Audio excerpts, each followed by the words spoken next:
Namaskar. Welcome to another episode of Editorial. I have a short editorial for you today. You know why? Because I had three programs today. One is I have done a discussion with Professor Arun Kumar on pre-budget. Very interesting discussion. Please don't miss it. Do watch it. That's number one. Number two is I'm going to do a live discussion with Aarti and some guests on a very interesting topic. So, yeah, too much to shoot today. So, a short editorial, but an important one all the same. The governor of West Bengal says that Bengal viewed as gas chamber of democracy. This is what the governor of Bengal had to say. Let's talk about it. Let's get right into the show. So, Governor Dhankhar says that Bengal is viewed as a gas chamber of democracy. He says that, the human rights violation that's happening in West Bengal, especially after Mamata Banerjee took over the second time, the human rights violation that is happening is unbearable. He says, people say it is the gas chamber of democracy. Okay, that's his view. Now, I have a problem with this, and I will tell you why. You see, a governor in a state is technically the head of the state.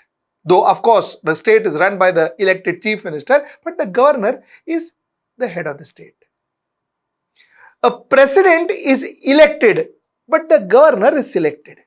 The governor is selected by the government of the day. A government of the day selects a governor and puts him there, him or her there. A lot of people say that governor's job is like it's like a plush retirement job where, people go and retire. But all that's different. Governor has its power. As a governor, you are supposed to be like the president. What a president is to the country, the governor is to the state.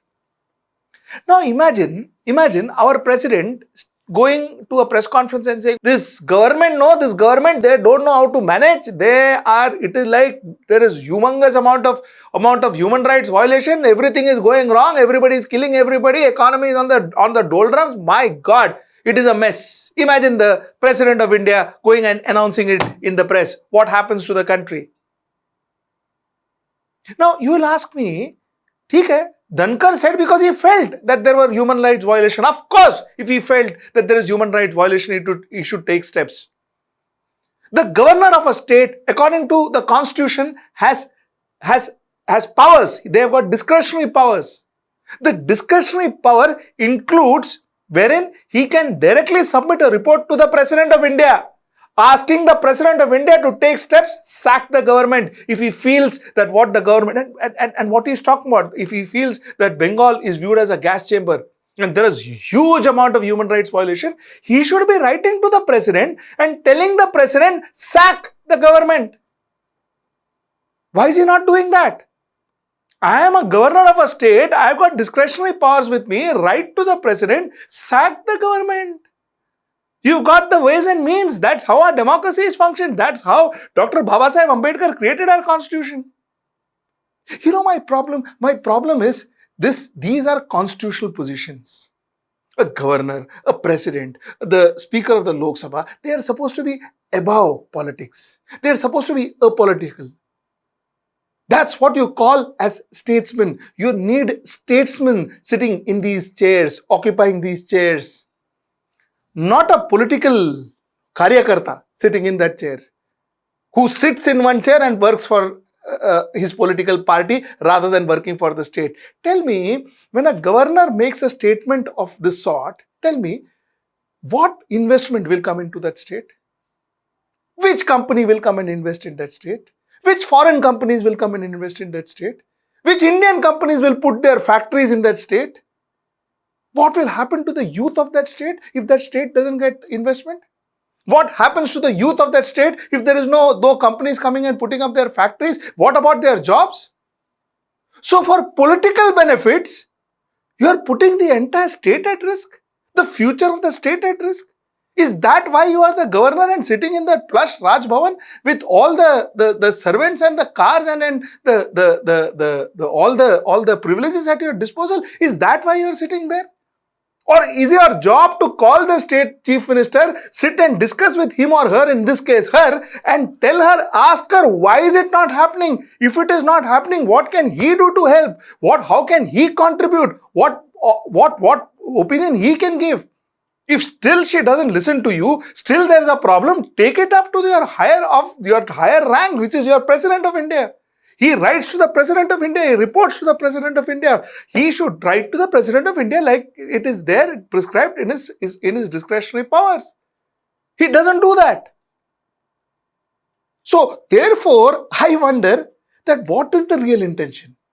And this is the same thing with the statement the Prime Minister of India made, where he said that I have come back alive, Baba, when he came from Punjab. I have come back alive. Whose state is that? Who is responsible for the security of this country? The Prime Minister is responsible for the security of the country. It is not that Punjab Chief Minister udhar kuch hoga to Punjab Chief Minister ka problem hai, Baba apna problem nahi. Aisa nahi hota hai. The Prime Minister is responsible from Kashmir to Kanyakumari. Every state, every jilla, every district, every village is finally under the responsibility of the Prime Minister of India, because the Prime Minister of India has tremendous discretionary powers. Tremendous discretionary powers. And that discretionary power is given to him because he is supposed to be responsible for every human being, every person that stays in this country. Every citizen of this country, he is responsible. How can he go out and say in his own state that he came back alive, Baba? If he is saying that, what about others? What about others? What message is he sending it to others? And when a Prime Minister talks about it, the entire world listens. What is the message that he is sending? That Punjab is unsafe for people? What message is he sending? That Punjab there is terrorism? What message is he sending? That Punjab is unstable? So you can't again invest in Punjab. You can't set up your factories in Punjab because if the Prime Minister is not safe, who can be safe in Punjab? A Prime Minister who roams around with hundreds of SPGs and security men, if he says I am not safe, who can be safe? So for politics, for mere politics, when you compromise on the future of a state, for mere votes, when you compromise the future of the state, I wonder, where is our statesmanship? And where is this concept of being apolitical, working for the country and not for a particular party? When you reach a certain level, you're supposed to work for the country and not for a particular party. Where does that concept go? And somehow, I wonder, has that concept been totally lost now? Before I end my editorial, like I told you, my short editorial, I wanted to tell you about this beautiful interview that was published in Indian Express today, 31st January, and the interview is with Sukhbir Singh Badal, the president of Shiromani Akali Dal. And the headline of the interview goes, "The centre has taken away all our powers. States are like municipalities, beggars. ED, NIA can walk in anywhere." Please go through the interview. It's a beautiful interview. The reason I wanted to spend 1 minute on this interview is because this, I think, summarizes the fact of what both people who are allied to Bharatiya Janata Party is feeling, that is, parties allied to Bharatiya Janata Party is feeling, also state governments, which is non-BJP state governments. The feeling is very same, because I can see that in Maharashtra. I can see that in Maharashtra. I can see that in possibly every minister's behavior.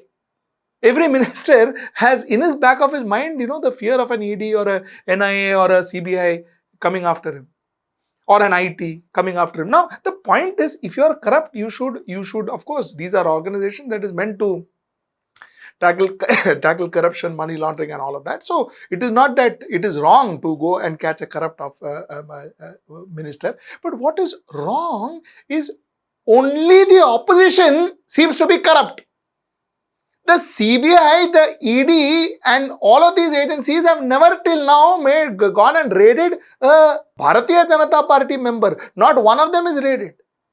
The raid is always on the opposition. So either we assume that everybody in Bharatiya Janata Party is clean, every minister is spotless, immaculate, and squeaky clean, and the rest of the country, rest of their politics is filled with corrupt people. Either we believe that, or we believe that, these central agencies are used for political reasons, political gains. Now, this is not just a worry for the opposition, it's also a worry for Bharatiya Janata Party. You see, Bharatiya Janata Party till date does not need NDA. They are good on their own. 303 seats, 303 seats in the Lok Sabha. So they are in their own majority. They couldn't care less for NDA today.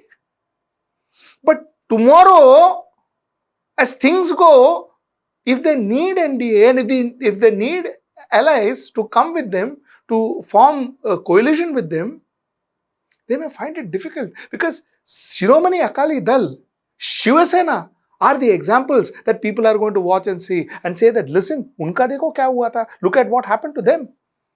This is what's going to happen.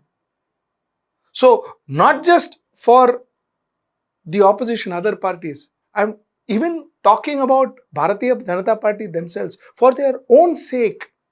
I think they should deaccelerate now. They should stop all of this. Let India be back to what it was before. And let there be opposition, let there be voice of dissent, let there be people who says nay, let there be naysayers too, let there be a proper democracy where there is discussion, debates. It is not wrong if somebody doesn't agree to you.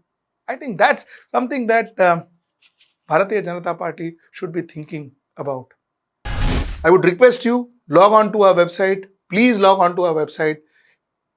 Let me know how you like our website. We've done a lot of work on our website. I would like to know your reactions. Please pick up a package that you can afford. Please subscribe to our website, and please try and be a member of our YouTube channel. All of this I expect from you. Till I see you next time. Namaskar.